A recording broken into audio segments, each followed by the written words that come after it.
Isekai is hard to nail down since it's often argued, what even is Isekai? With varying twists on the premise of in another world between mentally in a world, the mind in another body in a world, or reincarnation in a world entirely. Where do we draw the line? I tend to err on the side of if a person's experiencing another world, that's an Isekai. So that's why I look at a series like Sword Art Online to find the hard-hitting questions in this ever-continuous gradient that is the steady evolution of Isekai. And today's series was the awkward transition from being trapped in a video game where just the mind was in another world, i.e. Sword Art Online style, to the person themselves being transported to a game world. If there's a meaningful distinction there, I'd love to hear it, but I mostly can't be bothered to care. So follow me as I look at trends, history, and string along another thinly veiled excuse to shit on an easy target. And today's is probably the easiest target I could muster since it's basically Sword Art Online, but taken that extra small step further. That's right, today we're looking at Log Horizon and seeing just what it did for anime and Isekai.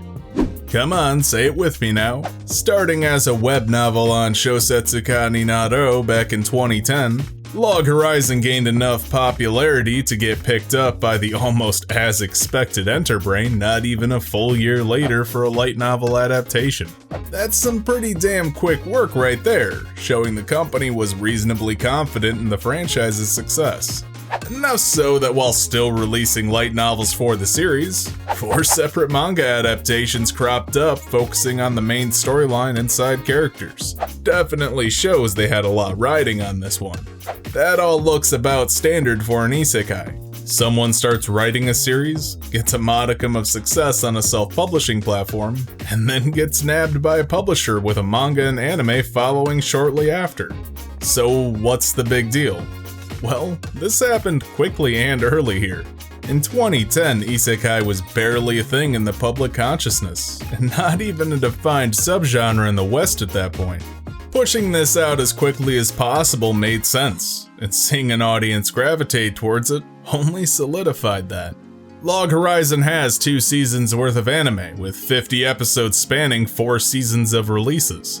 Hell, even a 3rd season planned to hit in fall 2020 after a 5-year hiatus, turning what would have been an obscure franchise into one of the most popular early isekai series that people look back on fondly to this day. Log Horizon came out at just the right time to nail some attention with its anime, to the point that it's regarded pretty damn well by anime fans with solid scores in rating and popularity. Alright, so Log Horizon. A series severely aping a formula that was barely existent, and helping solidify it by doing so.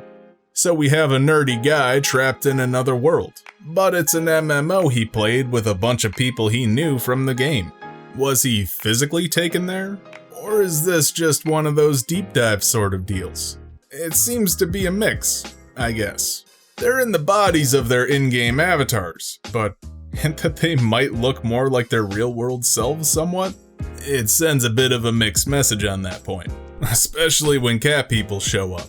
So basically no consistency since elves look human and demi-humans still have their animal features. But where other series took a premise like this, .hack and SAO for example used dread and depression to sell a tense mood, Log Horizon takes an optimistic approach, having the characters take their situation in stride despite not knowing when, or more realistically, if they're ever getting out. But it's a world with MMO rules, right? Well, a scale model of ours with a fantasy twist. That would mean everyone's roughly on the same playing field as long as they're max level. And you'd be wrong to assume as such, since it's an MMO and an anime. That means that he's some crazy badass who can come up with plans for any situation he's in. Strategies literally no one else has ever thought of, despite basically just cast your spells at the right time. Oh, you mean he's mastered the ability to tell the tank where to stand and how to buff and all that shit? Well, isn't he a genius? And using all that prowess, he woos all the women around him. Oh, and there's some other abilities from later on that break the rules of the whole damn world too. So we have our nerdy protagonist trapped in a fantasy MMO world with guilds, magic and such that's a legendary player courted for his prowess at ordering people around, and who's super powerful. Yeah, that's an isekai right there. So what does it do to stand out?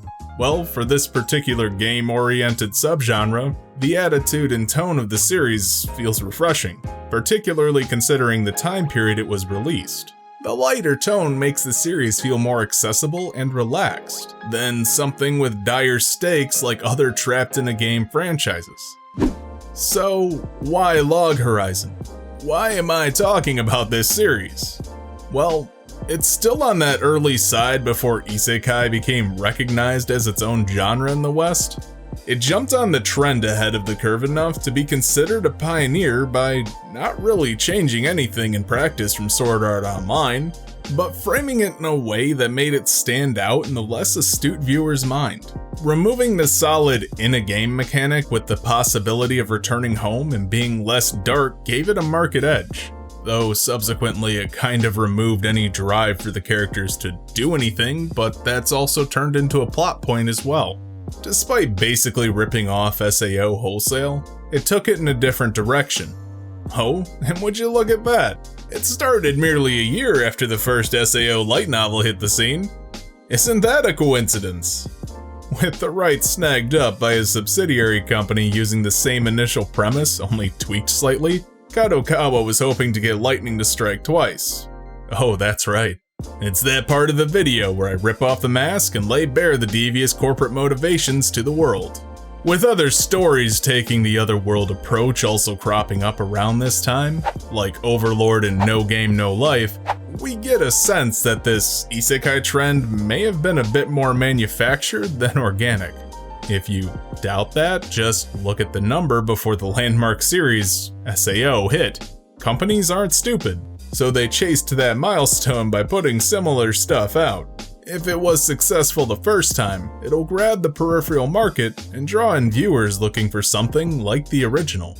That success, in turn, creates more imitators in the self-publishing industry making things similar to what they just watched to initially pull from. By media companies chasing their own tail, it makes the creative pool follow them, and they've created an infinite feedback loop that's sustained only by audience appetite. Further supporting this is sales figures. The series barely had an impact in 2013, not even getting into the top sales charts for light novels. But as soon as the anime hit, sales spiked it to the number 10 spot in 2014 with almost 400,000 units moved. This is in conjunction with the Blu-ray sales selling decently well throughout this time too, getting about 3,000 units per release. That may not sound like a lot, but comparatively, it is. Blu-rays are expensive as hell in Japan, with only a few episodes on each disc. So that's it. Log Horizon's just a well-executed marketing ploy by a media conglomerate to promote an entire genre of fiction. Mystery solved, right? Well, no. Whether the industry had its own motives doesn't discount the writer's creativity, or the fact that it resonated with fans.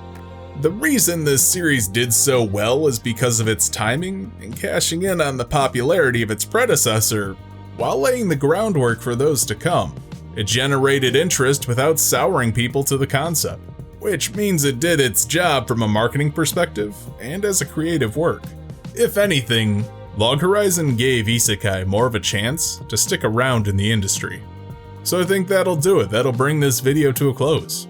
Don't forget to like, comment, subscribe, share, and do all the other YouTube stuff to help the channel grow. And if you would really like to, you can join my Discord with a link down in the description.